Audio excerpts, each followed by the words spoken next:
ये घटना सन 1996-97 के आसपास की है। उस दौर की जब मोबाइल फोन आम नहीं थे और रात में बजने वाला लैंडलाइन किसी बुरी खबर से कम नहीं माना जाता था। ये कहानी है आरिफ खान की, जो उस समय मध्य प्रदेश के बुंदेलखंड इलाके में एक जाना माना लोकल गायक था। शादियों, बारातों और बड़े पारिवारिक फंक्शनों में उसकी आवाज माहौल बदल देती थी। लोग कहते थे कि जब आरिफ गाता है तो भीड़ खुद ब खुद उसके सुरों में बंध जाती है। एक रात वो पास के शहर से परफॉर्मेंस करके लौटा। गला बैठा हुआ था, बदन थका हुआ। जैसे ही वो बिस्तर पर लेटा, घर के कोने में रखा लैंडलाइन अचानक जोर जोर से बजने लगा। घड़ी देखी, रात के ठीक 3:05। आरिफ झुंझलाकर उठा और रिसीवर उठाया।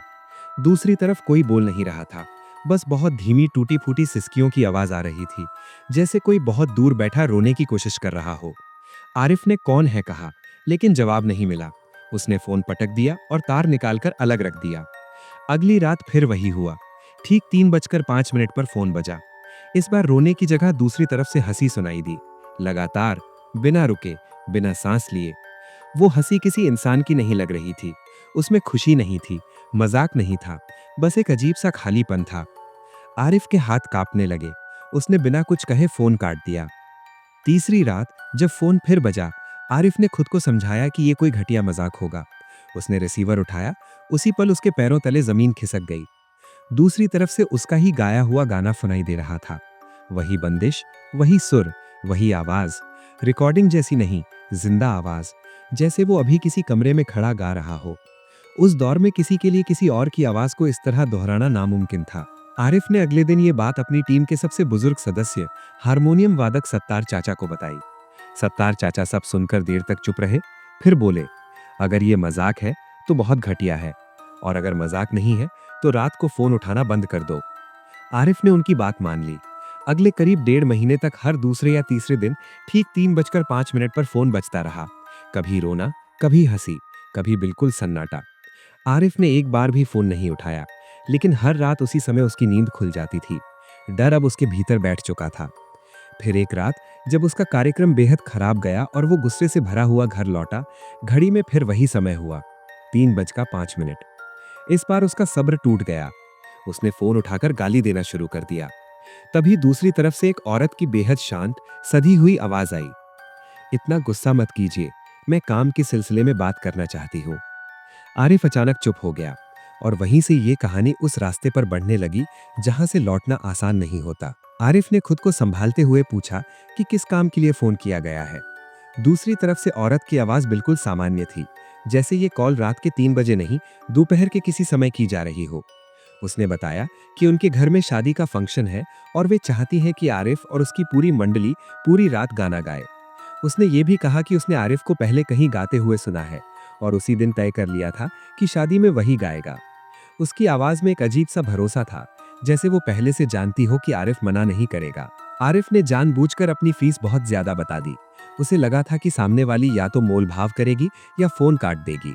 लेकिन कुछ सेकंड की चुप्पी के बाद औरत ने शांति से कहा, आप जो बता रहे हैं उससे 10 गुना दूंगी, बस आप आ जाइए। ये सुनकर आरिफ का गुस्सा और डर दोनों दब गए। इतनी रकम उसने कभी एक रात के लिए नहीं सुनी थी। लालच ने धीरे धीरे उसके दिमाग पर कब्जा कर लिया और उसने हामी भर दी। अगले दिन उसने अपनी टीम को बुलाया, सत्तार चाचा, तबला वादक रईस, गिटार बजाने वाला फैजान और 2 सहायक सिंगर। सबने एक ही सवाल पूछा, शादी कहाँ है? आरिफ ने सच बताया कि जगह का नाम साफ नहीं बताया गया है, बस इतना कहा गया है कि शादी की रात एक आदमी आएगा और रास्ता दिखाएगा। सत्तार चाचा को ये बात ठीक नहीं लगी। उन्होंने कहा कि बिना जगह जाने इतना बड़ा कार्यक्रम लेना ठीक नहीं, लेकिन पैसों की बात सुनकर कोई खुलकर मना नहीं कर पाया। शादी की रात ठीक 8:30 बजे दरवाजे पर दस्तक हुई। बाहर एक दुबला पतला आदमी खड़ा था। आंखों के नीचे गहरे काले घेरे, चेहरा पीला, जैसे कई दिनों से ठीक से सोया ना हो। उसकी नजर जमीन पर थी। उसने बस इतना कहा, मैं लेने आया हूं। उसकी आवाज में न उत्साह था, न झिझक, न ही कोई भाव। सारा सामान छोटी बस में रखा गया। वही आदमी ड्राइवर के बगल वाली सीट पर बैठ गया। शहर से बाहर निकलते ही सड़कें सुनसान होने लगी। कुछ देर बाद पक्की सड़क खत्म हो गई और रेतीले रास्ते पर बस चलने लगी। चारों तरफ अंधेरा था। ड्राइवर ने घबराकर कहा कि आगे गाड़ी फंस सकती है, लेकिन आदमी बार बार यही कह रहा था, बस थोड़ा और, बस थोड़ा और। आखिरकार बस एक जगह आकर धंस गई। पहिए घूमते रहे, लेकिन गाड़ी आगे नहीं बढ़ी। आदमी नीचे उतरा और बोला, यहीं से पैदल चलना होगा, हवेली पास ही है। उसकी आवाज में न शर्म थी न चिंता, जैसे ये सब पहले से तय हो। टीम के लोग परेशान थे, लेकिन लौटने का रास्ता भी साफ नहीं दिख रहा था। करीब 1 किलोमीटर रेतीले रास्ते पर चलने के बाद अंधेरे में एक बड़ी सी इमारत उभरने लगी। पुरानी हवेली, ऊंची दीवारें, टूटे झरोखे और भीतर से आती पीली रोशनी। बाहर कुछ लोग खड़े थे। सबके कपड़े पुराने जमाने के लग रहे थे, जैसे किसी और ही दौर से उठकर आए हों। वे सब आरिफ और उसकी टीम को घूर रहे थे। उस नजर में न जिज्ञासा थी न स्वागत, बस एक अजीब सा इंतजार था। हवेली के अंदर एक बड़ा हॉल था, वही शादी का फंक्शन चल रहा था। दुल्हा दुल्हन मंच पर बैठे थे, चारों तरफ लोग खड़े थे, बहुत शांत, जरूरत से ज्यादा शांत। आरिफ ने खुद को संभालते हुए माइक उठाया और गाना शुरू किया। जैसे ही पहले सुर निकले, दुल्हा दुल्हन उठ खड़े हुए और नाचने लगे। उनके साथ सारे बाराती भी। सबकी चाल एक जैसी थी, एक ही लय, एक ही गति।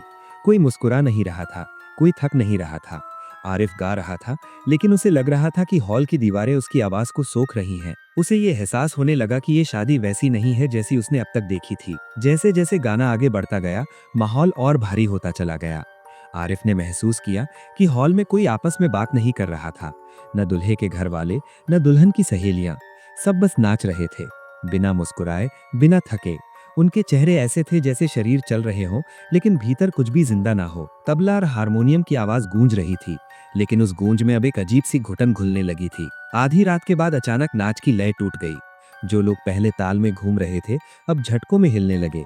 किसी की गर्दन जरूरत से ज्यादा मुड़ रही थी, किसी के कंधे अजीब तरह से उछल रहे थे। सत्तार चाचा ने आरिफ की तरफ देखा, उनकी आंखों में साफ डर था। उसी पल गिटार संभाल रहे फैजान की नजर दुल्हे दुल्हन के पैरों पर गई। पहले उसे लगा रोशनी का धोखा होगा, लेकिन फिर साफ दिखा, उनके पैर सीधे नहीं, पंजे आगे की तरफ नहीं बल्कि तिरछे, जैसे हड्डियां गलत दिशा में जुड़ी हो। रात करीब 3:15 पर हॉल का तापमान अचानक गिर गया। पसीने से भीगे होने के बावजूद आरिफ को ठंड लगने लगी। उसकी आवाज कांपने लगी। जैसे ही उसने गाना रोकने की कोशिश की, पूरा हॉल एक साथ चीख पड़ा। वो चीख इंसानों की नहीं थी, उसमें दर्द था, भूख थी और किसी तरह की मांग थी। कई लोग रोने लगे, लेकिन उनके आंसू आंखों से नहीं, चेहरे के किनारों से बहते हुए लग रहे थे। डर के मारे आरिफ ने फिर से गाना शुरू कर दिया। जैसे ही सुर लौटे, चीखें बंद हो गईं और सब फिर नाचने लगे। अब ये साफ था कि जब तक संगीत चल रहा है, वे लोग शांत हैं। टीम के सभी सदस्य एक दूसरे को देख रहे थे, कोई कुछ बोल नहीं रहा था। सबको लग रहा था कि अगर जरा भी गलती हुई तो यहाँ से जिंदा निकलना मुश्किल हो जाएगा। तभी अचानक हॉल के बीचों बीच ठंडी हवा का तेज झोंका आया। बिना किसी दरवाजे के खुले हवा अंदर घुस आई। उसी के साथ फर्श से सफेद धुंध उठने लगी, पहले टखनों तक, फिर घुटनों तक, फिर कमर तक। कुछ ही पलों में पूरा हॉल घने कोहरे से भर गया। कुछ भी दिखाई नहीं दे रहा था, सिर्फ सांसों और पैरों की आवाजें सुनाई दे रही थीं। किसी ने मन ही मन दुआ पढ़नी शुरू कर दी, किसी ने आंखें बंद कर ली। फिर जैसे किसी ने पर्दा हटा दिया हो, कोहरा एक झटके में गायब हो गया। सामने जो दिखा उसने सबकी रूह हिला दी। दुल्हा दुल्हन और सारे बाराती अभी भी इंसानी चेहरों वाले थे, बिल्कुल सामान्य, लेकिन उनके पैरों की जगह जानवरों के पैर थे। किसी के घोड़े जैसे, किसी के बकरे जैसे, किसी के पक्षियों जैसे पंजे।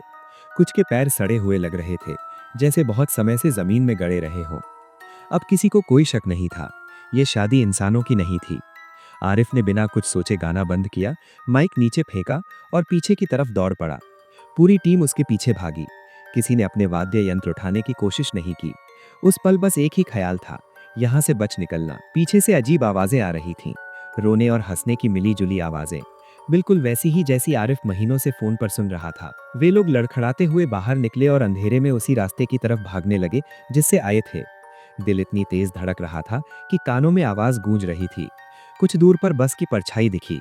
ड्राइवर वहीं बैठा था, जैसे उन्हें छोड़कर गया ही ना हो। सबने बिना कुछ कहे बस में छलांग लगाई। ड्राइवर ने इंजन स्टार्ट किया और पूरी ताकत से बस आगे बढ़ा दी। किसी ने पीछे मुड़कर नहीं देखा। पीछे से हवेली की तरफ से एक अजीब सी आवाज आई, न पूरी चीख न पूरी कराहत, जैसे कोई बहुत पुरानी चीज बहुत गहरे से रो रही हो। सुबह होते होते वे शहर लौट आए। कोई लुका नहीं, कोई सवाल नहीं किया। सब सीधे आरिफ के घर पहुंचे और वहीं बैठे रहे, जैसे सुबह की रोशनी से खुद को यकीन दिलाना चाहते थे कि वे जिंदा है। कुछ दिनों बाद आरिफ ने उस जगह के बारे में पता किया। स्थानीय लोगों ने बताया कि उस इलाके में एक पुरानी हवेली जरूर है, लेकिन वो दशकों से वीरान पड़ी है। लोगों का मानना है कि वहां जिन्नातों की महफिलें लगती हैं और जो भी इंसान वहां पहुंचा उसे अपने साथ रोकने की कोशिश की जाती है। कई लोगों ने ये भी कहा कि रात 3 बजे के बाद वहां से अक्सर गाने बजाने की आवाजें आती हैं, कभी रोने की, कभी हंसी की। तब जाके आरिफ को समझ में आया कि वे फोन कॉल्स कोई इत्तेफाक नहीं थीं, वे एक बुलावा थीं, एक तैयारी। उन्हें पहले से चुना जा चुका था। उस रात के बाद आरिफ ने गाना गाना छोड़ दिया। उसने अपनी टीम भंग कर दी और वो कस्बा छोड़कर कहीं और चला गया। आज भी अगर कोई उससे गायकी के बारे में पूछता है, तो वो बस इतना कहता है कि अब उसका गला साथ नहीं देता। लेकिन सच्चाई ये है कि उसका गला नहीं, उसका दिल डर गया था। वो जान चुका था कि कुछ दावतें ऐसी होती हैं जिनमें शामिल हो जाना वापस लौटने की गारंटी नहीं देता।